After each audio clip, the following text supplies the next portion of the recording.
সারা পৃথিবীর মধ্যে যীশু খ্রিস্টের নামে ঈসা আলাইহিস সালামের জন্মদিবস 25 ডিসেম্বর তারা এমন ভাবে পালন করে, সারা বছর যেই পরিমাণ মদ পান করে 25 ডিসেম্বর একদিন তার চেয়ে বেশি মদ পান করে। জোরে বলেন নাউজুবিল্লাহ। এটাকে নাম দিছে যীশু খ্রিস্টের জন্মদিবস। এটা ধর্মের নাম দিয়ে নবীর জন্ম দিবস পালন করতেছে, কিন্তু যেই আঙ্গিকে শুরু করলো এটা কি রয়ে গেছে নাকি এটা পুরোটাই পাল্টে গেছে?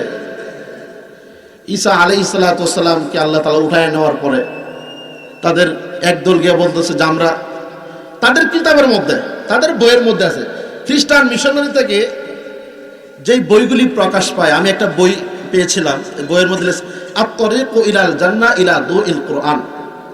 এটা হলো আরবিতে লেখা হয়েছে, আবার বাংলাতে লেখা হলো কোরআনের আলোকে জান্নাতে যাওয়ার পথ।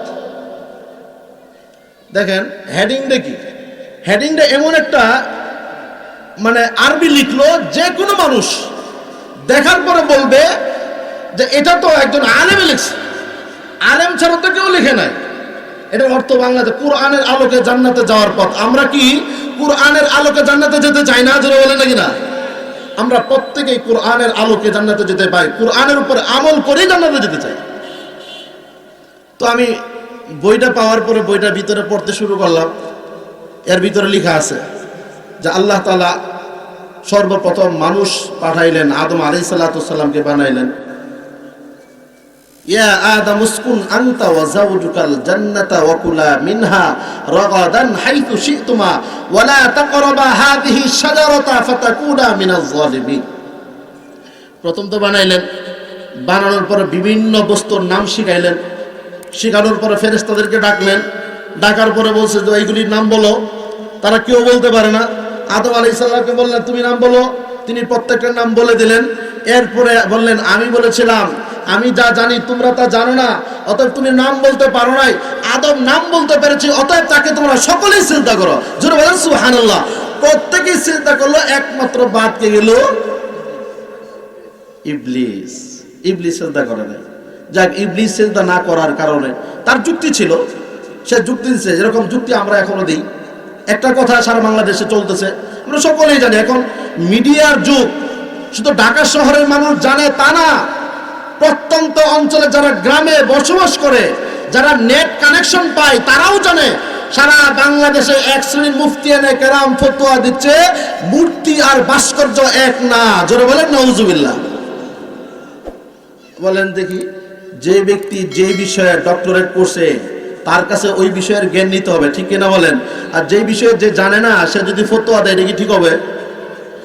সারা বাংলাদেশের হক্কানি উলামায়ে কেরাম ফতোয়ার যত কিতাব আছে, সমস্ত ফতোয়ার কিতাব ঘেটে তারা একই সিদ্ধান্তে উপনীত হয়েছেন যে ফতোয়া, ভাস্কর্য আর মূর্তি একই জিনিস, সেটা ভিন্নভাবে ব্যবহার করার কোনো সুযোগ নাই।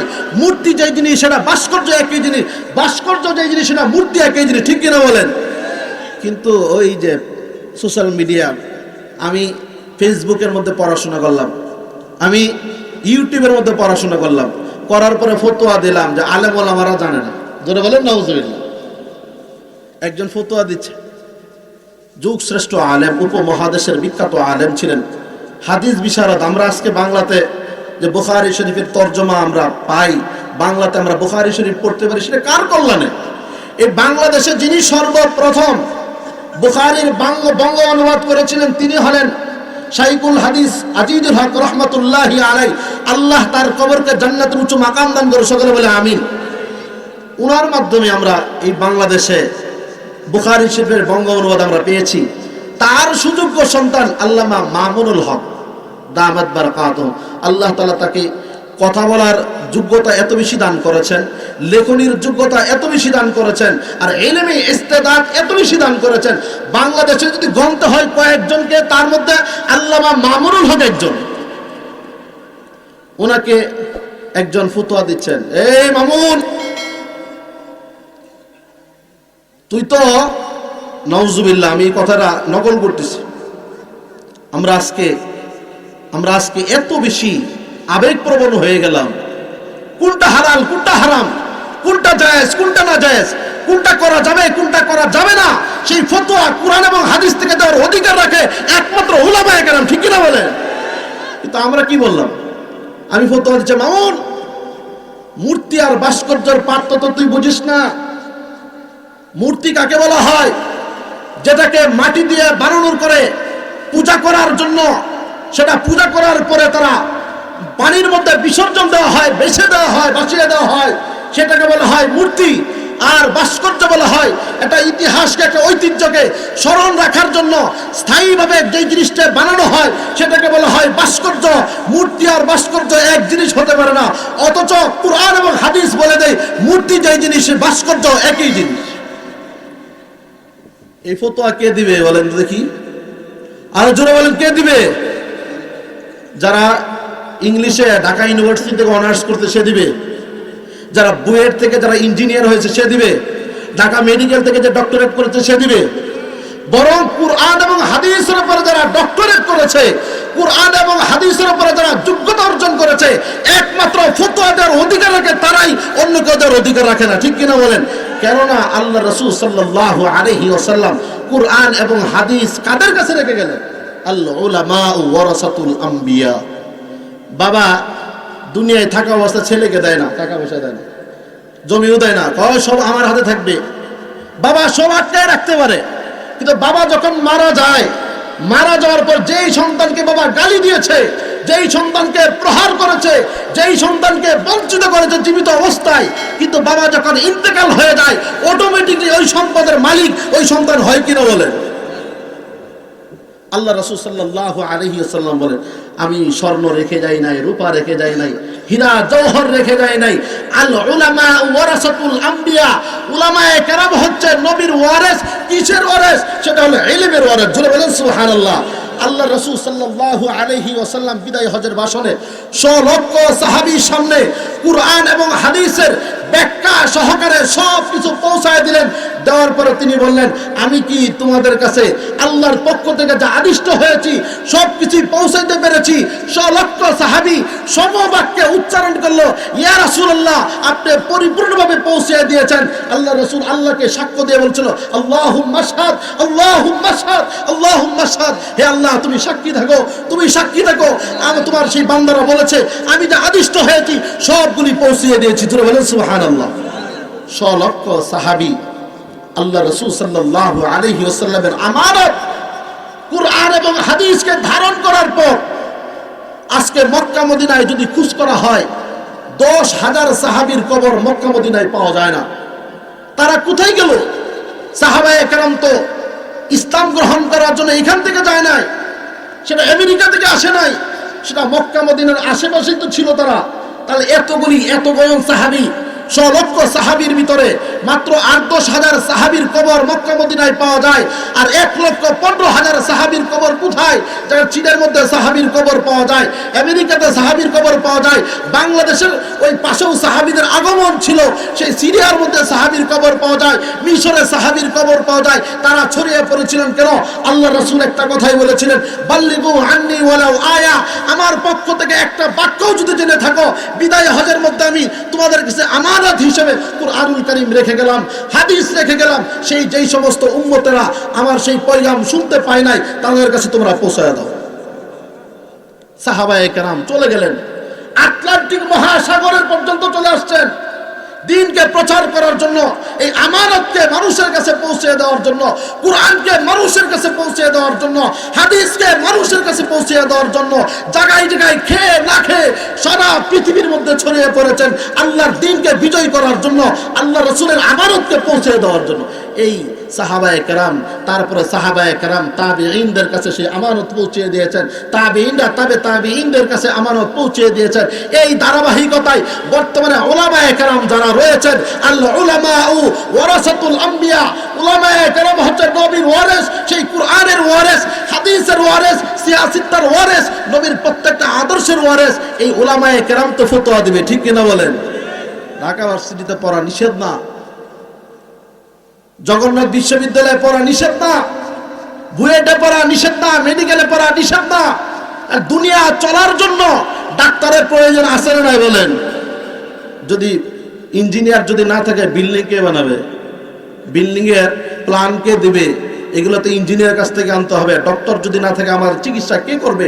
ডাক্তারের প্রয়োজন আছে, ইঞ্জিনিয়ার প্রয়োজন আছে, বৈজ্ঞানিকের প্রয়োজন আছে, পারমাণবিক বৈজ্ঞানিকের প্রয়োজন আছে, ঠিক কিনা বলেন? কিন্তু কথা হচ্ছে যদি ওই শিক্ষার সাথে ডক্টর মোহাম্মদ শহীদুল্লাহ উনি বলেছিলেন, আফসোস করে বলেছিলেন, দুনিয়ার সমস্ত পিএইচডি তুমি অর্জন করেছো, দুনিয়ার সমস্ত জ্ঞান তুমি অর্জন করেছো, কিন্তু তোমার মধ্যে যদি কুরআনের জ্ঞান না থাকে, হাদিসের জ্ঞান না থাকে, তাহলে তোমাকে মূর্খ বলতে আমি বাধ্য। যারা বলেন নাউজুবিল্লাহ। কেননা দুনিয়ার সমস্ত মানুষ আবু জাহেলকে কি বলতো?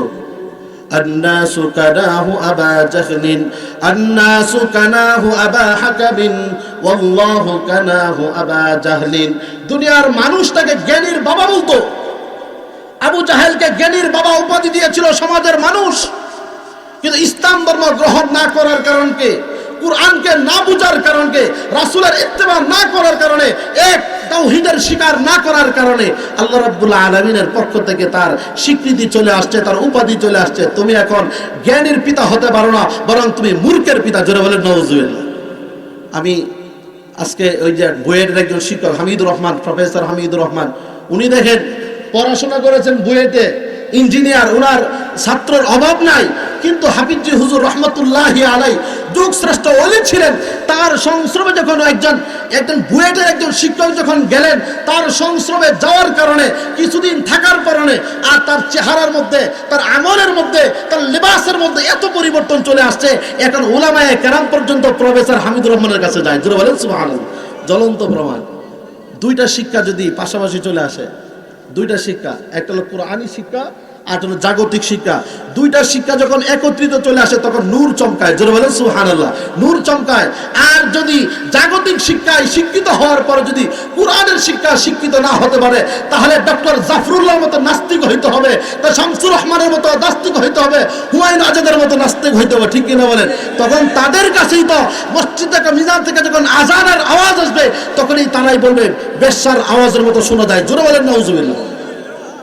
তারা কি শিক্ষিত ছিল না? তারাও শিক্ষিত ছিল, জাগতিক শিক্ষায় শিক্ষিত ছিল। তারা অনেক পিএইচডি অর্জন করেছে, অনেক বইয়ের লেখক ছিল তারা।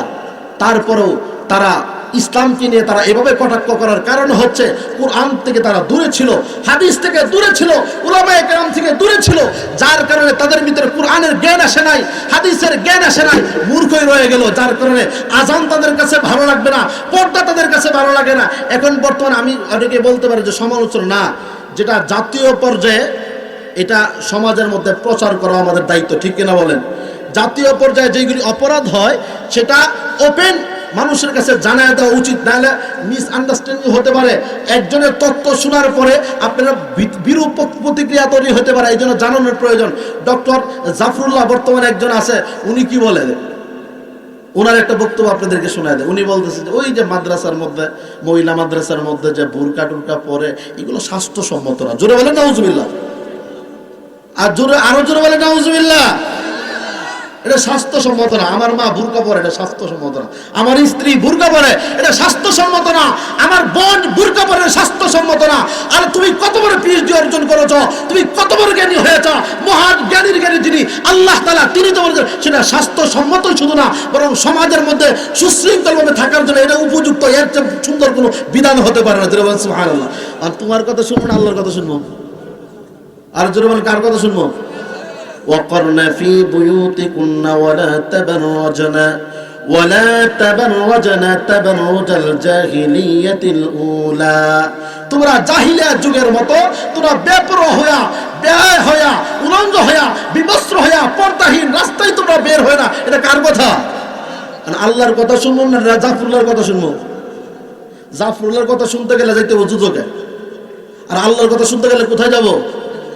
যেই নারী ঘর থেকে বের হয়, পর্দা করে না, মাথার চুলগুলি বের করে রাস্তায় হাঁটে, আর মানুষকে আকর্ষণ করে তার দিকে, আল্লাহ রাসূল সাল্লাল্লাহু আলাইহি ওয়াসাল্লাম তাদের ব্যাপারে হুঁশিয়ার বাণী করেছেন, ইন্না হুন্না কাসিয়াতুন আরিয়াতুন মাইলাতুন মুমিলাতুন রুউসুহুন্না কাসনিমাতিল মুফতি লা ইয়াদখুলুনাল জান্নাতা ওয়ালা ইয়াজিদনা রিহাহা। জোরে বলেন নাউজুবিল্লাহ।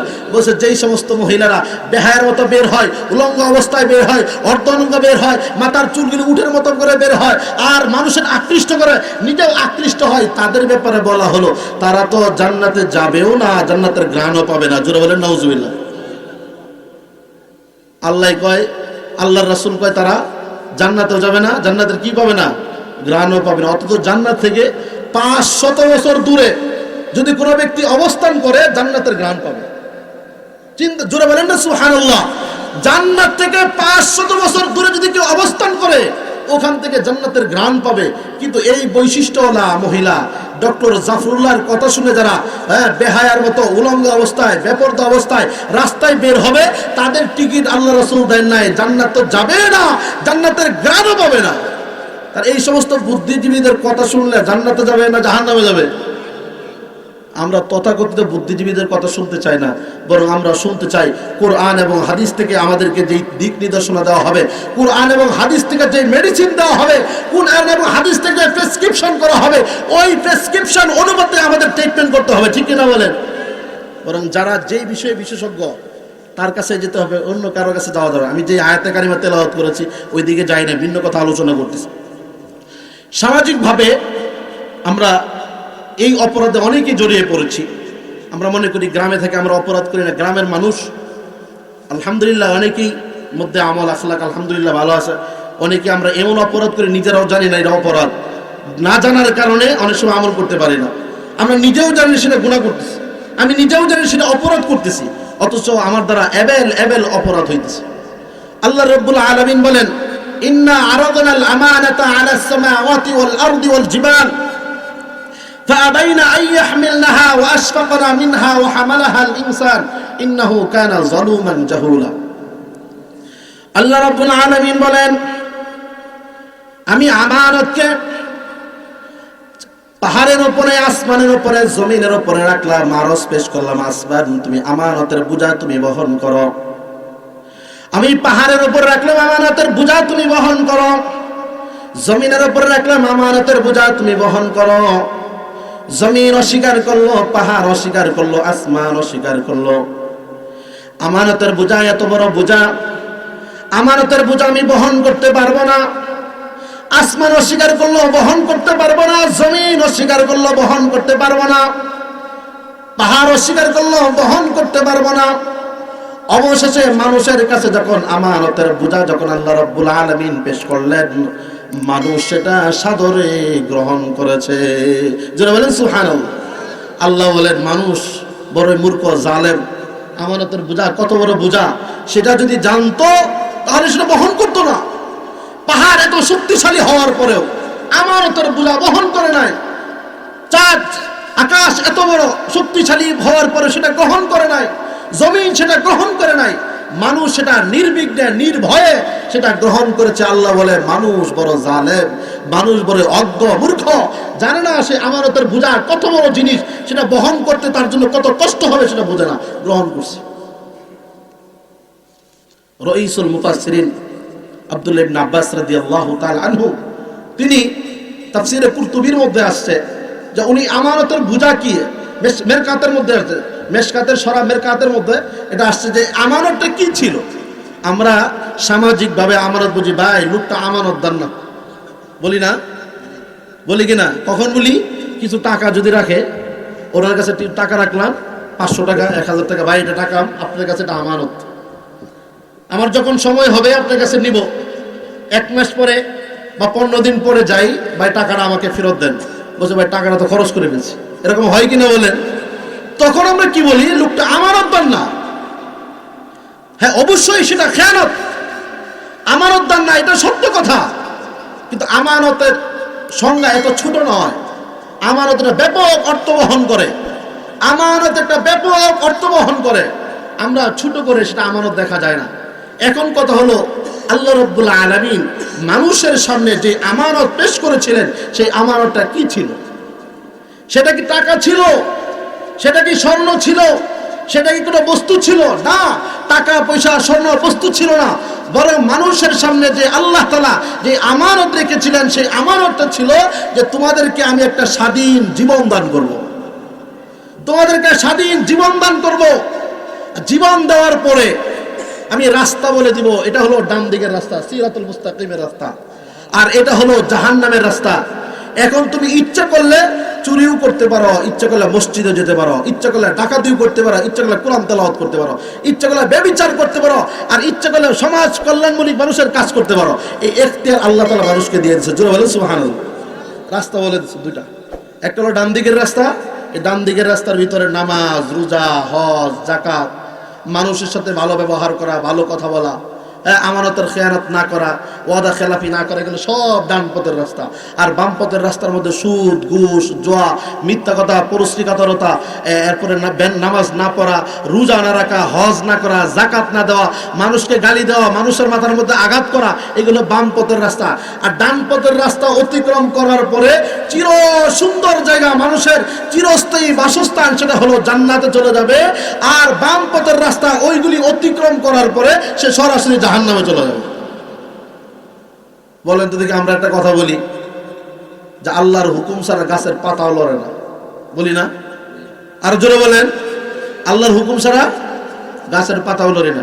আমরা যে হাঁটি, এটা আল্লাহ তাআলা যদি শক্তি না দেয় আমরা কি হাঁটতে পারি? আল্লাহ বলছে চুরি করলে হাত কেটে দেব, বলেন নাই? এটা কার কথা?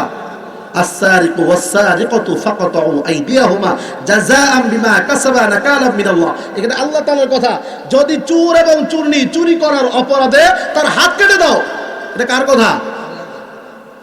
আরেক আয়াতের মধ্যে আল্লাহ তাআলা বলেন az-zaniyatu waz-zani fajlidu kulla wahidin minhuma mi'ata jalda। ব্যভিচারিণী নারী এবং ব্যভিচার পুরুষ ব্যভিচার করার কারণে তাদেরকে 100 বেত্রাঘাত করা। এটার মধ্যে দুটো মাসালা। 100 বেত্রাঘাত করতে হবে কাদেরকে? যারা আনমেরিড, যারা বিয়ে শাদী করে নাই, মেয়ের বিয়ে হয় নাই, ছেলেও বিয়ে করে নাই, এমন অবস্থায় যদি তারা ব্যভিচার করে, তারা যদি অপরাধে জড়িয়ে পড়ে, শরীয়তের বিধান হলো তাদেরকে 100 বেত্রাঘাত করতে হবে।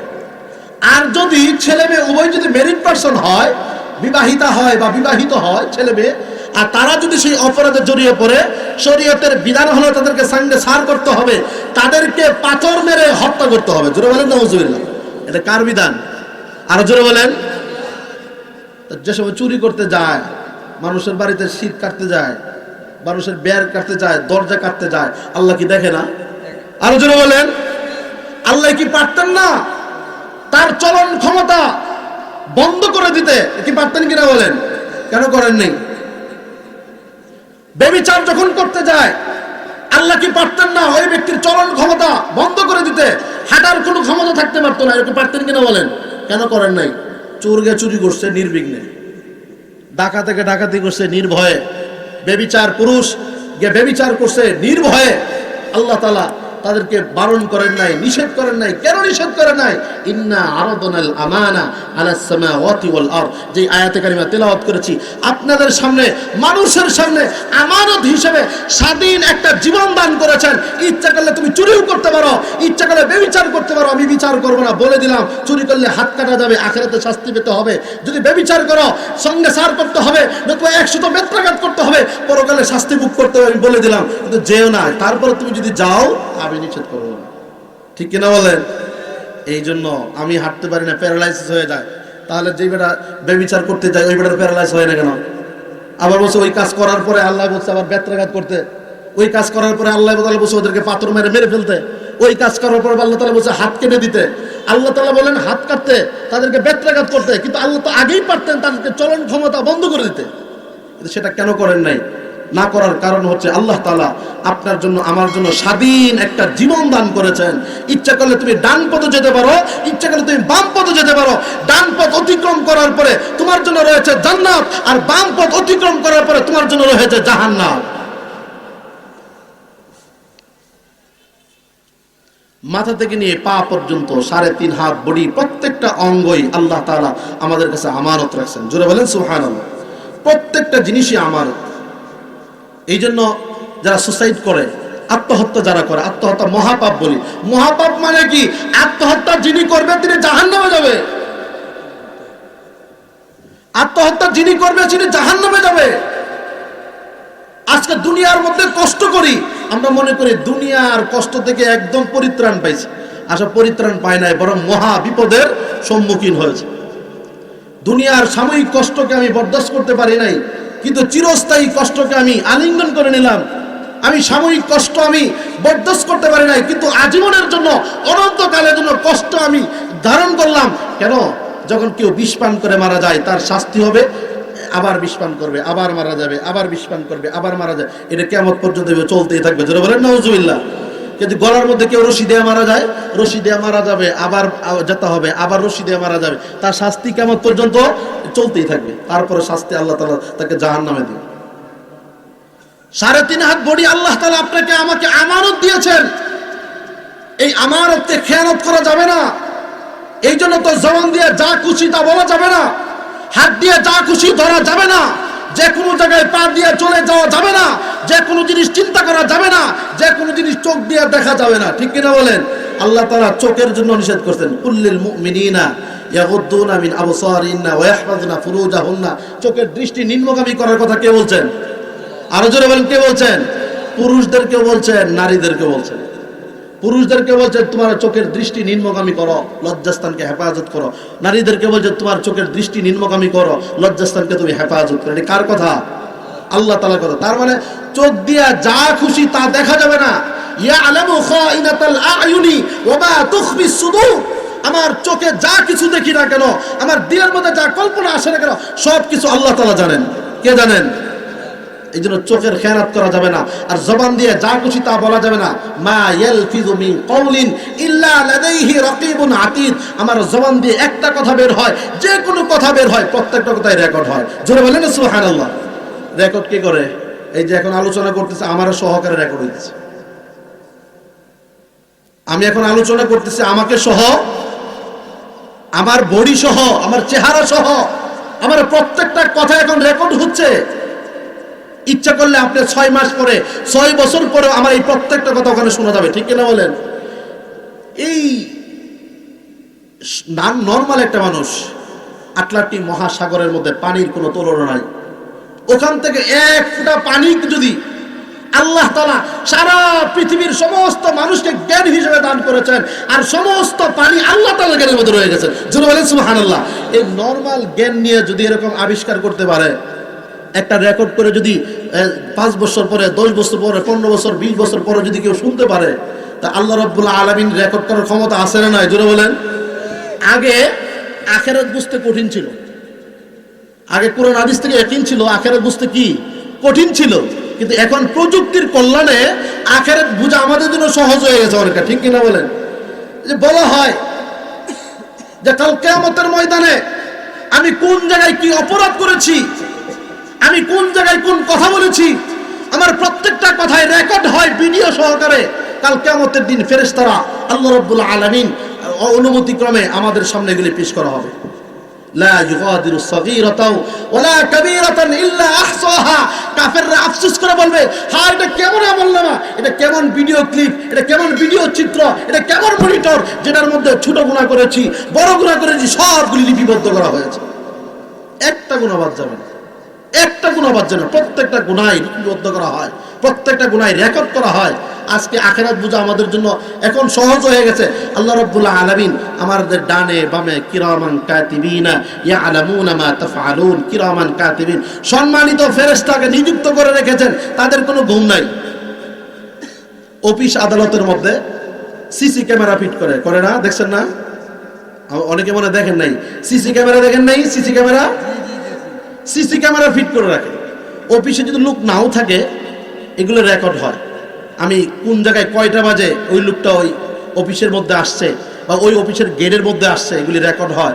ইচ্ছা করলে 6 বছর পরেও ওই সিসি ক্যামেরার মনিটর করে মানে চেক করে ওখান থেকে বের করতে পারবে ওই 6 মাস আগে ওই রাস্তার মধ্যে কে আসছিল, এগুলো সব রেকর্ড করে বের করতে পারে। তাহলে সাধারণ দুনিয়ার মানুষ যদি রেকর্ড করে যদি আমার অপকর্মগুলি ধরতে পারে, তাহলে যিনি মহান জ্ঞানের ভান্ডার যার কাছে রয়েছে, সেই মহান আল্লাহ তাআলা আপনার জন্য আমার জন্য কিরামান কাতিবিন ইয়ালামুনা মা তাফআলুন এরকম ভিডিও ধারণ করার জন্য, সিসি ক্যামেরা ফিট করার জন্য কিরামান কাতিবিন সম্মানিত ফেরেশতা আল্লাহ তাআলা নিযুক্ত করে রেখেছেন। জোরে জোরে বলেন সুবহানাল্লাহ। এই জন্য পার পাওয়ার কোনো সুযোগ নাই, পার পাওয়ার কোনো সুযোগ নাই।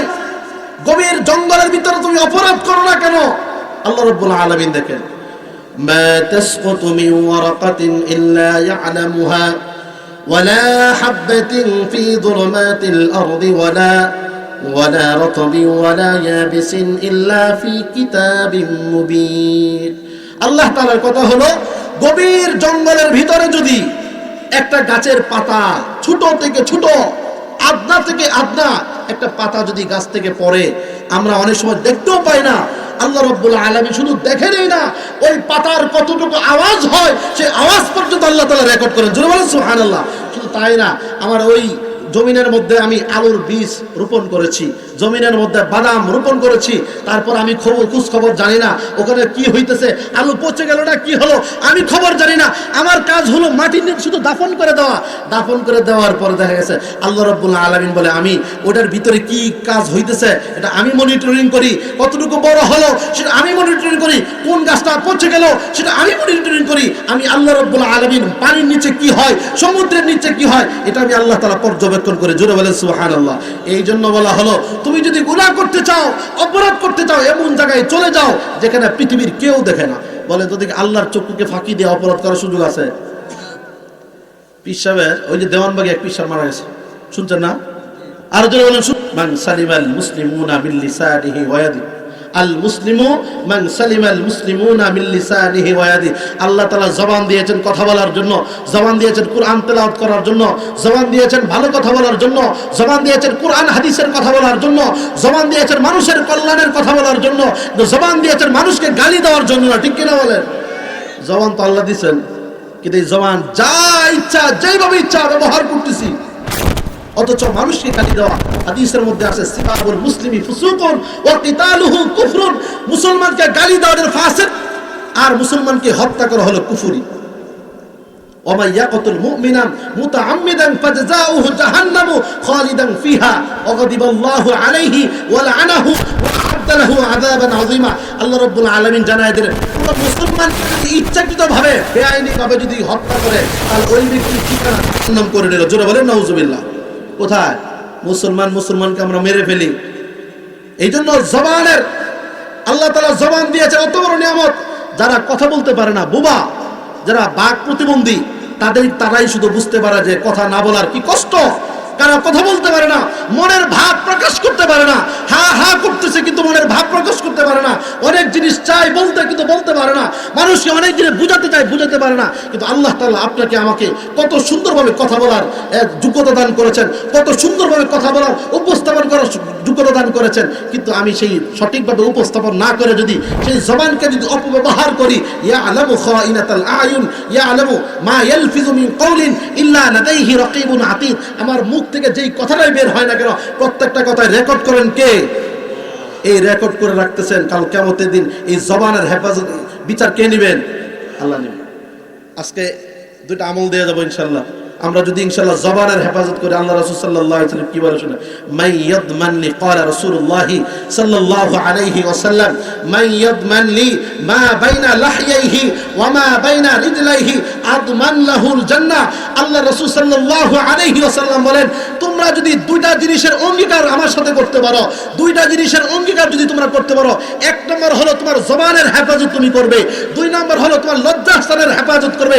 আমি রাসূল তোমাদেরকে কথা দিলাম, তোমাদের জান্নাতের জিম্মাদার আমি নিয়ে নিলাম। আজকে মারামারি হয় কোন কারণে বলেন? জবানের কারণে। রাস্তা সকালবেলা যখন ঘর থেকে বের হই, জবান আল্লাহ তাআলার কাছে দোয়া করে, আল্লাহ মুখ দিয়ে এমন কথা বলা হয় না যাতে করে মাথার মধ্যে মার খাইতে হয়।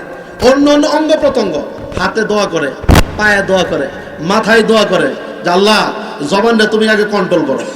কারণ এই জবান এমন একটা জিনিস, আমি তো অপরাধ করি নাই, মাথায় বলে আমি অপরাধ করি নাই, হাতে বলে আমি অপরাধ করি নাই, পায়ে বলে আমি অপরাধ করি নাই, কিন্তু জবান তো অপরাধ করে। জবান তো গিয়ে গালি দেয়, গালি দেওয়ার পরে কি মুখ বের করে জবানের মধ্যে কেউ মারে? আর জোরে বলেন, প্রথমবার এটা কই দেয় মাথায়, দেয় কিনা বলেন? যে মাথায় দোয়া করে, আল্লাহ জবানকে তুমি কন্ট্রোল করো, জবানকে হেফাজত করো। আর জবানের অপব্যবহারের কারণে মাথার মধ্যে যেন আঘাত পেতে না হয়, জবানের অপব্যবহারের কারণে হাতের মধ্যে যেন আঘাত পেতে না হয়, পিঠের মধ্যে আঘাত পেতে না হয়, আল্লাহ তাআলার কাছে দোয়া করছেন রাসূল আকরাম সাল্লাল্লাহু আলাইহি ওয়াসাল্লাম। এই জন্য জবানের ব্যবহারের জন্য বললেন, তোমরা যদি দুইটা জিনিসের জিম্মাদার হতে পারো আমার জন্য, যে একটা হলো জবানের হেফাজত করবে, জবান অপব্যবহার করবে না, কাউকে গালি দিবে না, কারো গীবত শিকায়াত করবে না, কারো পরনিন্দা করবে না, কারোর সাথে কটু কথা বলবে না, কারো খারাপ চিন্তা করবে না, এভাবে যদি জবানের হেফাজত করতে পারো, আল্লাহ রাসূল সাল্লাল্লাহু আলাইহি ওয়াসাল্লাম বলেন দ্বিতীয় হচ্ছে লজ্জাস্থানের হেফাজত। আরে ভাই, লজ্জাস্থানের হেফাজত আমি যদি মনে করি যে সঠিক মুমিন হওয়ার জন্য লজ্জাস্থানের হেফাজত লাগবে, ঠিক কিনা বলেন? আমি পাক্কা মুমিন কিনা সূরাতুল মুমিনুনের মধ্যে আমার পরিচয় তুলে ধরছেন যে আমি আসলে মুমিন কিনা। আমরা যদি জিজ্ঞাসা করা আমরা মুমিন কিনা, সকলে এক বাক্যে বলবো আমরা মুমিন, ঠিক কিনা বলেন? কিন্তু আমি মুমিন কি মুমিন না, আমি সঠিক মুমিন কে বেঠিক মুমিন, আমি আধা মুমিন না পাকা মুমিন, আমি পরিপূর্ণ মুমিন না অসম্পূর্ণ মুমিন, সেটা সার্টিফিকেট আমি দিলে হবে না, সেই সার্টিফিকেট কুরআন এবং হাদিস দিবে, ঠিক কিনা বলেন? সঠিক মুমিনের গুণগুলি কয়েকটা বলে দেয়। সূরাতুল মুমিনুনের মধ্যে আল্লাহ তাআলা বলেন, قد أفلح المؤمنون الذين هم في صلاتهم خاشعون والذين هم عن اللغو معرضون والذين هم للزكاة فاعلون والذين هم لفروجهم حافظون إلا على أزواجهم أو ما ملكت أيمانهم فإنهم غير ملومين فمن ابتغى وراء ذلك فأولئك هم العادون والذين هم لأماناتهم وعهدهم راعون والذين هم على صلواتهم يحافظون أولئك هم الوارثون الذين يرثون الفردوس هم فيها خالدون। এই আয়াতগুলির মধ্যে আল্লাহ তাআলা সূরা মুমিনের মধ্যে মুমিনের বৈশিষ্ট্য তুলে দিলেন। মুমিন কাকে বলা হয়, কে মুমিন হবে? প্রথমেই বলেন قد أفلح المؤمنون, মুমিন যারা তারা সফলকাম, তারা বিজয়ী। যারা বলেন সুবহানাল্লাহ। বিজয়ী কেন? আমি যদি মুমিন হতে পারি আমি জান্নাতে যেতে পারবো। জান্নাতে যারা যাবে তারাই তো বিজয়ী। অনর্থক কথা বলে না। দেখবেন যে হোটেলের মধ্যে দোকানের মধ্যে বৈশা আগে জিজ্ঞেস করে, চাচা কেমন আছেন? হ্যাঁ ভালো আছি। এরপরে চাচি কেমন আছে? হ্যাঁ ভালো আছে। এই অমুক ব্যক্তি কেমন আছে? হ্যাঁ ভালোই আছে, শুনছি। শুনছি, হ্যাঁ তো শুনছেন তো, কিন্তু উনি এই কাম করতে এটা বলেন নেই। আর বলে কি বলে না? তার মানে কি, আমি তাকে জিজ্ঞাসা করার পরে লাগবই অনর্থক কথা বলা থেকে বিরত থাকতে হবে। আমি তৃতীয় কথা বলার পরে আমি দুশ্চর্চা শুরু করে দিলাম, এটা নিশ্চয় লাগবে, এটা অতিরিক্ত কথা, এটা বলা যাবে না। তাহলে নামাজের মধ্যে খুশুখুশু থাকতে হবে, এরপরে অনর্থক কথা বলা যাবে না, যাকাত দিতে হবে। বৈশিষ্ট্যগুলি শুনে যাকাত দিতে হবে, আমানতের খেয়ানত করা যাবে না, আমানত বজায় রাখতে হবে, ওয়াদা খেলাফ করা যাবে না, লজ্জাস্থানের হেফাজত করতে হবে। এই 7টা বৈশিষ্ট্য যারা থাকবে তারা জান্নাতুল ফিরদাউসের মালিক হয়ে যাবে। যারা বলেন সুবহানাল্লাহ। যে হাদিস পড়েছিলাম, আমাদের আলোচক চলে আসছেন, ইনশাআল্লাহ ছেড়ে দেব। যে হাদিস কেন পড়েছিল, হাদিসের তরজমা করে ইনশাআল্লাহ শেষ করেছি। মান কাযিবা আয়াতুল মুনাফিকি সালাসুন ইযা হাদাথা কাযাবা ওয়া ইযা ওয়া'আদা আখলাফা ওয়া ইযা তুমিনা খানা ওয়া ফি রিওয়ায়াতিন ওয়া ইন সাল্লা ওয়া সামা ওয়া জা'আমা আন্নাহু মুসলিম। আল্লাহ রাসূল সাল্লাল্লাহু আলাইহি ওয়াসাল্লাম বলেন মুনাফিকের আলামত হলো 3টা। কয়টা? অন্য আরেক হাদিসের মধ্যে আছে 4টা। এই যে হাদিস তেলাওয়াত করলাম, এই হাদিসের মধ্যে মুনাফিকের আলামত হলো 3টা। অন্য আরেক হাদিসের মধ্যে মুনাফিকের আলামত কয়টা? 4টা। এখানে যে 3টা বললাম, 3টা কি? যখন কথা বলে তখন মিথ্যা কথা বলে। বলেন তো দেখি, সমাজের মধ্যে কি আমরা মিথ্যা কথা বলি এরকম লোক নাই? ছোট্ট একটা উদাহরণ দেই, তাহলে বুঝতে সহজ হবে। বিশেষ করে এই যে মোবাইলটা, এই মোবাইল আসার আগে যদি বাংলাদেশের কথা বলি, আর বাংলাদেশের কথা বলার দরকার নেই, আমাদের গ্রামের কথা বলি, আমাদের চর দেহন্দের কথা বলি। আমাদের চর দেহন্দের অবস্থাটা কি? প্রত্যেকটা বাড়িতে অন্তত 2-4টা করে মোবাইল আসে না নাই? জোরে বলেন। মোবাইলটা আসার পর থেকে, আগে মোবাইল আসার পরে, এটা বেশি বছর হয় নাই, 8-10 বছর হয়েছে মোবাইল আসছে। 8-10 বছর আগে যদি আপনার বয়স যদি 25 বছর থেকে থাকে, 25 বছরে আপনি যতগুলি মিথ্যা কথা বলছেন, এই 10 বছরে কয়েক গুণ বেশি মিথ্যা কথা বলছেন মোবাইলের কারণে, ঠিক কিনা বলেন? আরো জোরে বলেন। কেন আমরা মনে করি মিথ্যা কথা বলতে কোনটা, যেটা একেবারে যেটা শুনলার পরে বলি মানে আসমান থেকে ঢাড়া উঠছে এমন একটা কথা, এটাকে মিথ্যা মনে করি। কিন্তু মোবাইলের মাধ্যমে যে আমরা মিথ্যা কথা বলি, কি বলি যে ভাই কোথায়, বলছে এই তো মাহফিলের কাছে আছে, কিন্তু আমি কোথাও ওই টাকের বাড়িতে। এটাকে মিথ্যা কিনা জোরে বলেন, আরো জোরে বলেন। মিথ্যা না? আমি বাজারে আছি, আমার জন্য একজন অপেক্ষা করতেছে, আর আমি তাকে বলে এই তো ভাই 5 মিনিট লাগবে, বলেন তো করিমগঞ্জ কি 5 মিনিটে আসা যায়? ওই লোকটাকে আমি টেনশনের মধ্যে ফেলে দিলাম, যে বলছে 5 মিনিট আসতেছে, আর এখন আধা ঘন্টা হয়ে গেল আসে না, কিভাবে অ্যাক্সিডেন্ট করলো কিনা, অ্যাক্সিডেন্ট করলো কিনা, কোনো বিপদে পড়লো কিনা, ওই লোকটা পেরেশান হয় কিনা বলেন? এটা কি মিথ্যা না? এটাও মিথ্যা। আমরা মনে করি মিথ্যা কথা বলা কবিরা গুনাহ। একটা মিথ্যা কথা যদি আল্লাহ তাআলা মাফ না করে, সগীরা গুনাহ আলোচনার মাধ্যমে, উলামায়ে কেরামের সাথে মুসাফা করার মাধ্যমে, ওযু করার মাধ্যমে, ওযুর পানি যখন গড়ায় পড়ে সগীরা গুনাহগুলি ঝরে পড়ে, মুসাফা করলে সগীরা গুনাহ ঝরে পড়ে, উলামায়ে কেরামের চেহারা দেখলে সগীরা গুনাহ ঝরে পড়ে, কিন্তু কবিরা গুনাহ ঝরে পড়ে না। যেই সমস্ত আলোচনার মধ্যে বলা হয় যে আল্লাহ তাআলা সমস্ত গুনাহ মাফ করে দিবেন, এর অর্থ হলো সগীরা গুনাহ, কবিরা গুনাহ নয়। প্রত্যেকটা কবিরা গুনার জন্য তওবা করতে হবে, প্রত্যেকটা কবিরা গুনার জন্য তওবা করতে হবে। যদি আমি তওবা না করি, একটা মিথ্যা কথা বলার পরে যদি আমার ইন্তেকাল হয়ে যায়, একটা মিথ্যা কথা আমাকে জাহান্নাম পর্যন্ত নিয়ে যাবে। যারা বলেন নাউজুবিল্লাহ।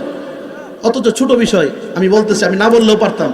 ওই লোকটাকে যদি বলি যে ভাই একটু ধৈর্য ধরে না, আমি একটু সমস্যার মধ্যে পড়ে গেছি, আসতে 20 মিনিট সময় লাগবে, ওই লোকই মাথার মধ্যে বাড়িয়ে দিত। কিন্তু মুখের চুনে বলে বেশি আমি কি মিথ্যা মনে করি না, বাসে মোবাইলে বলছি এটা কোনো সমস্যা না, মোবাইলটা তো মিথ্যা হয় না, কিন্তু এটাও মিথ্যা, এটাও মিথ্যা। দারুল উলুম দেওবন্দের প্রতিষ্ঠাতা কাসেম নানুতুবি রহমতুল্লাহ, দেখেন আমাদের জন্য তারা মডেল ছিল। কেন তাদেরকে আমরা অনুসরণ করি, তারা আমরা অনুকরণীয় কেন? যে তারা জীবনের ঝুঁকি ছিল, মৃত্যুর ঝুঁকি থাকার পরেও তারা মিথ্যা কথা বলেন নাই। ব্রিটিশ তাকে ওয়ারেন্ট জারি করলো, কাসেম নানুতুবি রহমতুল্লাহি আলাইহি গ্রেফতার করে নিয়ে আস। দারুল উলুম দেওবন্দ অর্থাৎ ইন্ডিয়াতে যে মাদ্রাসা, ওই মাদ্রাসার প্রতিষ্ঠাতা প্রিন্সিপাল ওনাকে গ্রেফতার করার জন্য আসছে। আসার পরে জিজ্ঞেস করছে কাসেম কো দেখা, পুলিশকে জিজ্ঞাসা কাসেম কো দেখা। কাসেম নানুতুবি রহমতুল্লাহি আলাইহি এক কদম পিছনে গিয়া বলেন কুছ মুদ্দত পহলে তো কাসেম এই জায়গা থা, যে কিছুক্ষণ আগে তো কাসেম এই জায়গায় ছিল। একটু পিছনে তিনি চলে আসছেন, মিথ্যা কথা বলেন নাই, যে উনি যে বলেন কিছুক্ষণ আগে ওই জায়গায় ছিল, কত তো সত্য, ঠিক কিনা বলেন? মানে এক কদম আগে ছিল, এক কদম পিছনে গেল, যাওয়ার পরে ওই কি বললেন যে কিছুক্ষণ আগেও তো এই জায়গায় ছিল। উনি চলে গেলেন, পুলিশ বলতেছে কি বার কিছুক্ষণ আগে এই জায়গায় ছিল, এখন কোথায় গেল? ডানে ভাবে খুঁজে উনি চলে গেলেন। উনি মিথ্যা কথা বলেন না, জীবনের ঝুঁকি ছিল, তার ব্যাপারে পরোয়া ছিল, তার ব্যাপারে ওয়ারেন্ট ছিল, তাকে গুলি করে মারার অধিকার ছিল, ওয়ারেন্ট ছিল, কিন্তু এরপর জীবনের ঝুঁকি নিয়ে, জীবনের পরোয়া না করে আল্লাহ রাসূলের কথা, আল্লাহর কথা বাস্তবায়ন করতে গিয়ে মিথ্যা কথা বলেন নাই। কিন্তু আমরা নিজের জীবনের ঝুঁকিরও প্রয়োজন নাই, সংসার ভাঙ্গার কোনো প্রয়োজন নাই, অর্থের কোনো ক্ষতি নাই, মুখের চুনে শুধু মিথ্যা কথা বলি, ঠিক কিনা বলেন? আজকে এই মাহফিল থেকে আমরা ওয়াদা করতে পারি যে আমরা ইনশাল্লাহ আজকের পর থেকে মিথ্যা কথা বলবো না। ইনশাল্লাহ রাজি আছি সকলেই? সকলে হাত তুলতে হবে, যারা হাত তুলবে না বুঝতে হবে আমি মিথ্যা কথা বলতে রাজি আছি। আল্লাহ তাআলা প্রত্যেকটা হাতকে তুমি কবুল করে নাও। আল্লাহ মৃত্যু পর্যন্ত যেন আমাদের জবান দিয়ে একটা মিথ্যা কথা না হয়, আল্লাহ তুমি কবুল করে নাও। দ্বিতীয় নাম্বার, ওয়াইদা ওয়াদা আখলাকা, যখন তারা ওয়াদা করে ওয়াদা খেলাফ করে, ওয়াদা খেলাফ করে। যারা নির্বাচন করে, যারা আজকে আমাদের একজন সমাজ প্রতিনিধি এখানে আসছে, এই জন্য আমি ওনাকে সামনে নিয়ে কথাটা বলতেছি। যারা নির্বাচন করে, আলহামদুলিল্লাহ, যেহেতু ধর্মীয় একটা মাহফিলের মধ্যে উনি আসছেন, আমরা আসার পর নির্বাচনের প্রতিশ্রুতি যা থাকবে তা প্রত্যেকটা বাস্তবায়ন করবে, ঠিক কিনা বলেন? আশা রাখি তার কাছ থেকে। কিন্তু কথা হচ্ছে নির্বাচন, প্রচলিত নির্বাচনে যা তারা বলে তা তারা করে না, ঠিক কিনা বলেন? যা তারা বলে তা কি করে না, আর যা তারা করে তা তারা কি বলে। এটা হলো বর্তমানে প্রচলিত নির্বাচনের ব্যবস্থা, এরকম চলতেছে। আমরা আল্লাহ তাআলার কাছে দোয়া করি, সমাজ চালানোর জন্য সমাজ প্রতিনিধির প্রয়োজন আছে, চেয়ারম্যানের দরকার, মেম্বারের দরকার, এমপির দরকার, মন্ত্রীর দরকার, প্রধানমন্ত্রী দরকার, পুলিশের দরকার, র্যাবের দরকার, আর্মির দরকার, বিজিবির দরকার, আছে কি নাই বলেন? কিন্তু আমরা চাই প্রত্যেকটা সেক্টরে আল্লাহ তাআলা যোগ্য ব্যক্তিদেরকে, আমানতদার ব্যক্তিদেরকে, সমাজ সেবক ব্যক্তিদেরকে আল্লাহ তাআলা নির্বাচন করে। সকলে বলে আমিন। আল্লাহ তার কাছে আমরা দোয়া করি। তারা এটা শুধু তারা করেন, তারা আমরাও করি। অনেক সময় নির্বাচনের আগে টাকা পয়সা নিয়ে আসে, আসার পরে দেখবেন যে কিছু চাচা চা খান চা খান চা খান। আমাদের ভাই এখানে আছেন, ওনাকে আহ্বান করব, নির্বাচন যদি এবার করে থাকেন আমি আপনার কাছে বলে যাচ্ছি যে ইনশাল্লাহ ইনশাল্লাহ একটা সিগারেট খাওয়াবেন না। আপনারা কেউ সিগারেট খেতে রাজি আছেন? আরো জোরে বলেন। আওয়াজ কম, আওয়াজ কম, আওয়াজ কম। ডাল মে কুচ কালা হ্যায়, আওয়াজ কম কেন? আওয়াজ কম কেন? হ্যাঁ, আরে ভাই দুর্নীতি আগে আমরা করি। একজন চেয়ারম্যান হবেন, যোগ্য ব্যক্তি নির্বাচন করবেন, তার টাকা কেন খরচ করতে হবে? নমিনেশন জমা দেওয়ার জন্য যা টাকার প্রয়োজন শুধু তাই দিবেন, পাবলিকে কেন টাকা দিবেন? টাকা দেওয়ার দরকার আছে? এখন কি করবেন? নির্বাচন, একটা চেয়ারম্যান নির্বাচন করার জন্য 50 লাখ 60 লাখ টাকা খরচ করে, কেন? এই টাকাগুলি কে খায়? এরপর ওই লোকগুলি গালি দেয়, কেন গালি দেন? আগে আমি ভাই 500 টাকা দিলে আমার বুটটা বিক্রি করবো, এরকম হয় না? বুট বিক্রি হয় না? আরো জোরে বলেন হয়। তো সমাজের ঘরে ঘরে রন্ধে রন্ধে দুর্নীতি ঘরে গেছে। আমরা শুধু নেতাদেরকে গালি দিলে হবে না, আগে নিজেদের চরিত্র পরিবর্তন করতে হবে, ঠিক কিনা বলেন? এই জন্য আমরা আগে প্রতিশ্রুতিবদ্ধ হতে হবে। নির্বাচন যেই করুক, আমার ভোট দেওয়ার, গণতান্ত্রিক রাষ্ট্র, আমার ভোট দেওয়ার অধিকার রয়েছে। আমি 18 বছর পরে ভোটার, আমি ভোট দিব, যাকে খুশি তাকে ভোট দিব।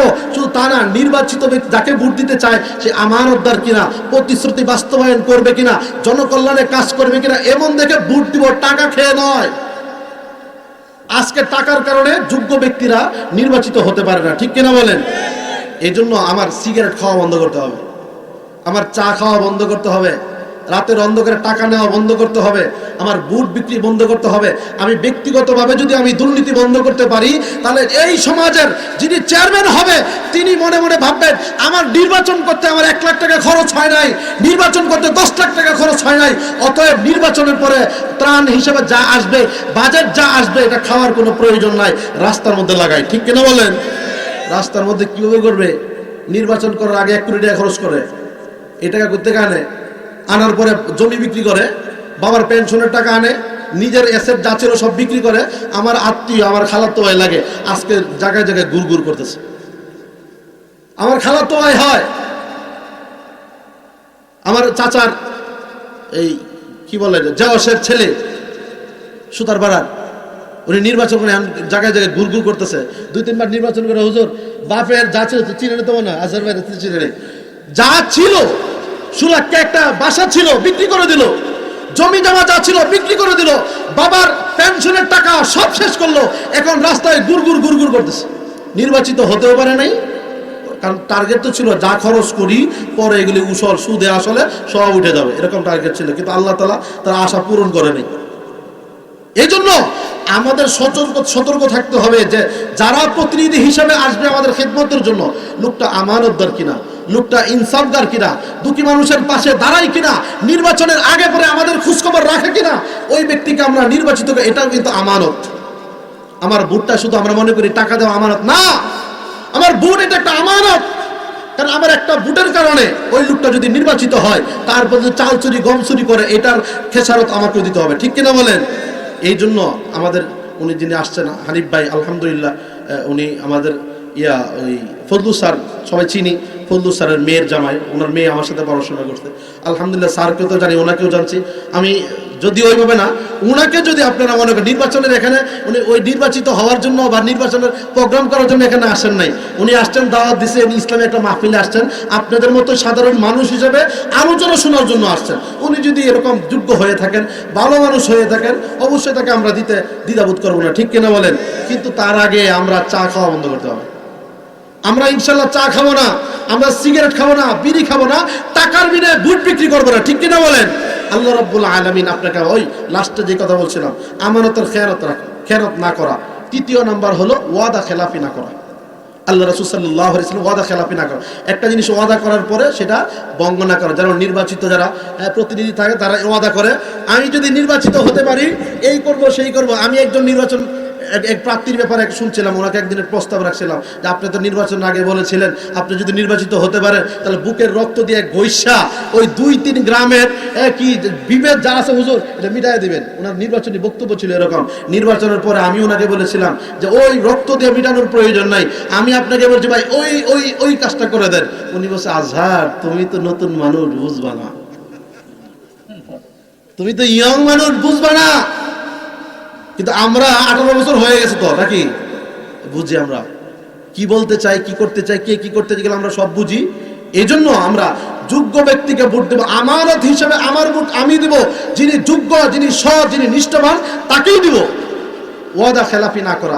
আর নির্বাচন যিনি করবেন তিনি যে প্রতিশ্রুতি জনগণের সাথে দিবেন সেই অবশ্যই প্রতিশ্রুতি ঠিক রাখবেন।